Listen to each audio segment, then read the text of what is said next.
Last week was so nice. It was so hot and it just felt like summer had finally come early. And then this week, the weather was just like, nope, get your winter gear back out. Honestly, just living in the UK is enough to develop trust issues. If you're new here, which you most likely are because this is a new channel, welcome. So I've called this series Shady Movie Reviews because I do a movie review, but it's kind of like a fun, sarcastic take. Kind of like a movie roast, I suppose. Yeah, that's what we're doing here. Right, so let's get into the movie. Once upon a time, in a kingdom far, far away, there was a girl named Cinderella. Her dad married a woman who looked like the orphan collector. Cinderella's stepmother, Lady Tremaine, also that name just sounds evil, so she has two daughters, Anastasia and Rosella, who look like 50-year-old children. The father dies after the stepmother moves in. Now, I'm not saying these two events are correlated, but look at this lady's face. Her second husband just died, and she doesn't seem the least bit fazed. Did she kill her first husband? Wait a minute.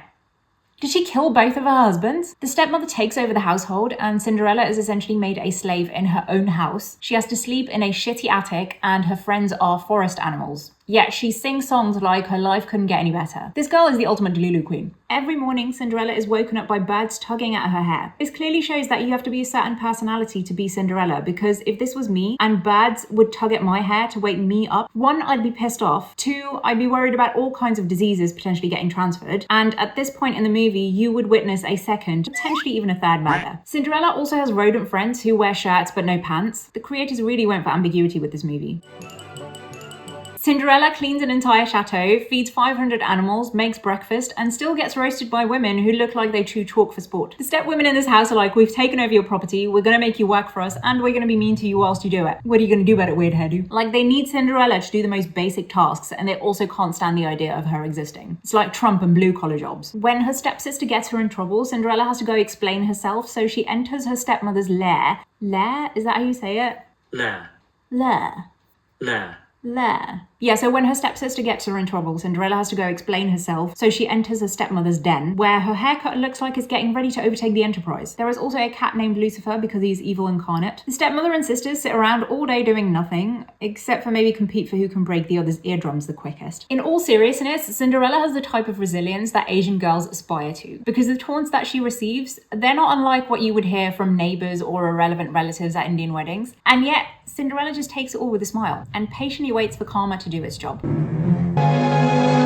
You mean old... Wait until you get stepped on in your next life as a cockroach, Lucifer. If I were Cinderella and my relatives barged into my home and told me to sweep the entire place, I'd sweep everything, including them, straight out the door.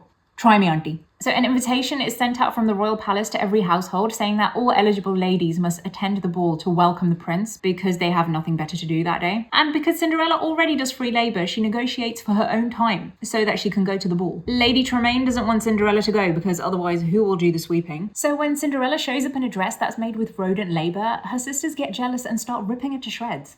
That's not cool, man. Cinderella is now crying in the garden because she can't go to the party.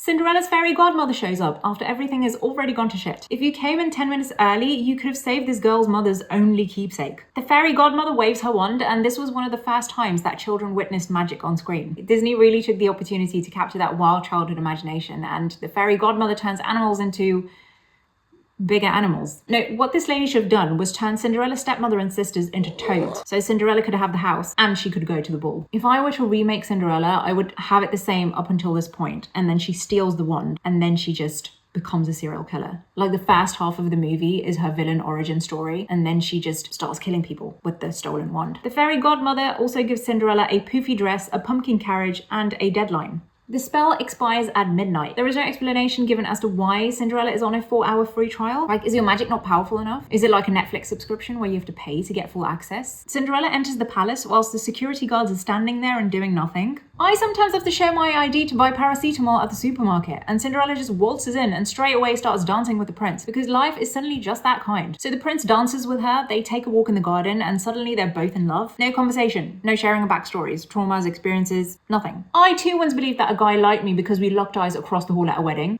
Turns out he was just staring at the chicken tikka masala.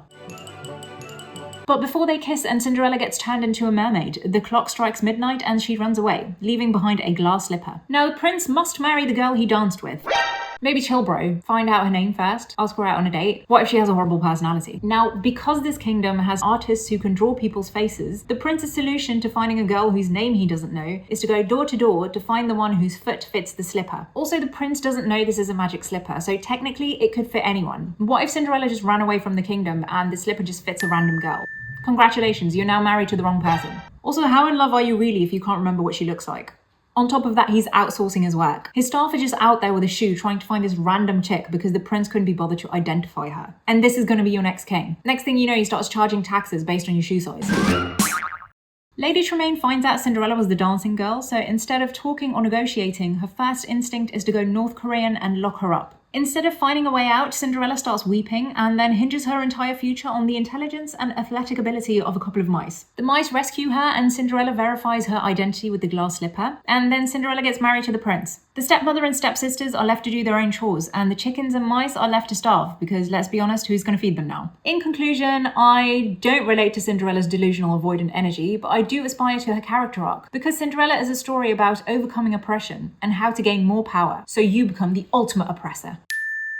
Oh, hello lovelies. If you like this video, then do please give it a thumbs up. Subscribe and watch this space for more videos like this. Bye.